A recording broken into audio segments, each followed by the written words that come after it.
लोगों ने देखा कि ईडी का इस्तेमाल किस तरह से किया जा रहा है, लोगों ने देखा सीबीआई का इस्तेमाल, लोगों ने देखा कि इन लोगों ने चुनाव आयुक्त का इस्तेमाल कैसे किया। जब तक कोर्ट का फटकार नहीं लगे, चुनाव आयुक्त अपने मर्जी से काम करता है। ये हिंदुस्तान के उन संवैधानिक संस्थाओं का इस्तेमाल करके विपक्षियों पर एक कॉकस बनाने का जो परंपरा इन लोगों ने कायम किया है, आने वाले दिनों में बहुत खतरनाक है। ये आज की बात यदि कर लें, जिसके बारे में हम लोग चर्चा कर रहे हैं, निश्चित तौर पे जब एक नज़र आप देखेंगे पूरे प्रक्रिया पे, आप हमें ये बताइए कि यह बात सही नहीं है कि सीबीआई के हिरासत के बाद में आज जो चर्चा होने वाली थी उसमें उनको जेल से बाहर निकलने की बात थी और उनको मिलने जा रहा था कि आप स्वतंत्र होकर बाहर होकर काम करेंगे। ये क्या है? मनीष सिसोदिया को जेल में रख करके और इस तरह से पूछताछ करने के पीछे मंशा क्या है? लेगा संजीव जी, ये जानकारी तो किसी को नहीं होती ना। आज सीबीआई के आप जिस मामले की जिक्र कर रहे हैं उसमें भी नहीं राहत मिली है मनीष। ईडी का काम क्या है? ईडी का प्रवर्तन निदेशालय का काम क्या है? क्या यह है प्रवर्तन निदेशालय का काम कि कहीं कोई मूल अमाउंट तो दिखना चाहिए ना? आरोप क्या है? फ्रीडम ऐप से सीखकर आपने पौधशाला की शुरुआत की है क्या? अगर ऐसा है तो आप अपने पौधों को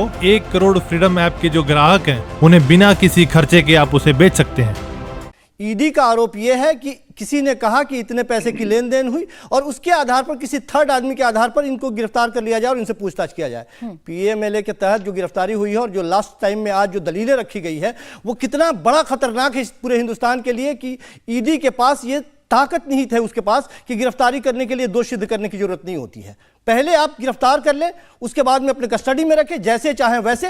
एक पहले से गिरफ्तार जो व्यक्ति है उसके बाद के आधार पे, उसके स्टेटमेंट के आधार पे आप प्रताड़ना करते रहें। हिंदुस्तान की जनता बड़े गौर से देख रही है। विजय नायर का नाम लिया जा रहा है, ईडी ने आज विजय नायर का नाम लिया, प्रतिनिधि बताया अरविंद केजरीवाल का और मनीष सिसोदिया का। विजय नायर आपके ही पार्टी के कार्यकर्ता है ना? विजय नायर मीडिया सेल को देख रहे थे कि नहीं देख रहे थे? ईडी से ये बात पूछी जाएगी ना, जिस पैसे के लेन देन की बात हो रही है, कहीं तो दिखे ये घोटाला हुआ कहां, पैसे हैं कहां, ये तो बताए। क्या आपने अभी तक इकट्ठा किया है? और जिन आरोपों के बारे में तो लगातार चर्चा हो रही है, लेकिन सबूतों के बारे में कौन चर्चा करेगा? कौन बताएगा कि कौन कौन से सबूत आपके बारे में है? कहां पैसे, कहां हैं? पूरा हिंदुस्तान जानना चाहता है कि इतना बड़ा पैसा, इतना बड़ा रकम आपने लगातार पिछले साल से लेकर के अभी तक लगातार आपने उसको खंगालने का प्रयास किया। कहां गई ये पैसे? चलिए मैं इसका जवाब लूं शलमणि त्रिपाठी जी से। उससे पहले कांग्रेस से हमारे साथ चरण सिंह सापरा जुड़ गए हैं। सापरा साहब, कांग्रेस का स्टैंड तो अभी भी समझ में नहीं आ रहा है। कांग्रेस के खिलाफ कार्रवाई होती है, ईडी सीबीआई छापेमारी करती है तो आप उसे सियासी एजेंडा बताते हैं, लेकिन अगर आम आदमी पार्टी के नेताओं पर कार्रवाई हो रही है तो आप सीधा सीधा कह रहे हैं भ्रष्टाचारियों पर कार्रवाई होनी चाहिए। या तो ईडी सीबीआई गलत है या फिर आप लोग गलत हैं। देखिए, मैं आपको बता दूं, इस विषय में 2 पहलू है। अगर सत्ता की सीढ़ी चढ़ने के लिए जो लोग स्वराज की बात करते थे वो अगर शराब घोटाला करेंगे तो निश्चित रूप से कांग्रेस पार्टी उनको मदद नहीं करेगी।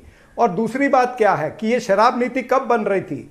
जब दिल्ली के अंदर सांसों का संघर्ष चल रहा था, जब कोविड था, जब ऑक्सीजन की किल्लत थी, उस समय ये शराब नीति बन रही थी इनकी। और दूसरी बात ये भी बनती है कि ये ओपन एंड शट केस है, वो चाहे 12% कमीशन का केस हो या फिर जो इन्होंने शराब के ठेके की संख्या बढ़ाई गई हो या फिर उम्र कम की गई हो, ऐसे अनेक सारे पहलू हैं जिसमें आम आदमी पार्टी नजर आता है कि ये शराब घोटाला जो है वो ओपन एंड शट केस है। जो लोग क्राउड फंडिंग की बात करते थे, फ्रीडम ऐप से सीखकर आपने पौधशाला की शुरुआत की है क्या? अगर ऐसा है तो आप अपने पौधों को 1 करोड़ फ्रीडम ऐप के जो ग्राहक हैं उन्हें बिना किसी खर्चे के आप उसे बेच सकते हैं।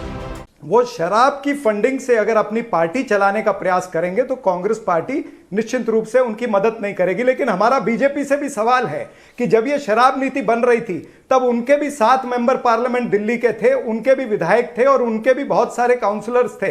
तब किसी ने आवाज क्यों नहीं उठाई? तब मात्र कांग्रेस पार्टी थी जो इनकी शराब नीति के खिलाफ में आवाज उठा रही थी। तो आम आदमी पार्टी अगर गड़बड़ झाला करेगी, अगर घोटाला करेगी तो कांग्रेस पार्टी उसके साथ में नहीं रहेगी। और दूसरी बात यह है, जहां तक दूसरे विपक्षी पार्टियों के ऊपर ईडी की रेड हो रही है या सीबीआई की रेड हो रही है, वो निश्चित रूप से नजर आता है कि द्वेषपूर्ण कार्रवाई हो रही है। मैं उदाहरण के तौर पर संजय राउत का केस आपको बताता हूं।